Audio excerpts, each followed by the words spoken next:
Let's take a look at positional spending for the Browns. We'll kind of dissect where they're spending their dollars. And one thing that becomes apparent when you look at the defensive side of the ball, they are not spending a lot of money. Now, these are salary cap allocations. The number that you see before it is their position in the league. So 12th amongst defensive lines, 31st for linebackers, 23rd for defensive backs.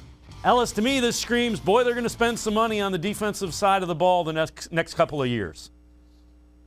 You know what it also tells me, except I'm going to prove myself wrong when we talk about the offense, you get what you pay for. You get what you pay for in life, you get what you pay for in this league, right? 31st at linebacker, and I feel like the thing I've talked about most on this show, on podcasts, is what's going on with the Browns linebacker spot, right? We were doing it a year ago. We did it throughout the season. We're going to do it this offseason too.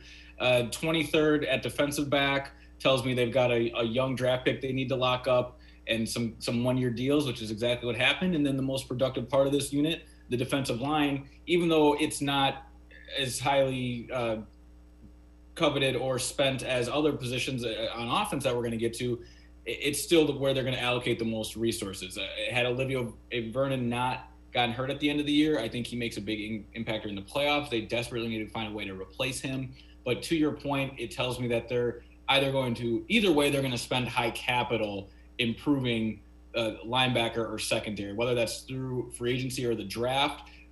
Those 31st and 23 rankings, and then the correlating PFF grades or the film tape you want to match with those dollar amounts, show and make evidence that the Browns need to start allocating top dollar, top resource to those two spots and getting better across the defensive line. You can never have enough good edge rushers, and this team's desperate there too. Yeah, the concerning thing would be if you were spending a lot of money and your production was awful. So, their production wasn't great, but they're not allocating a lot of dollars to it.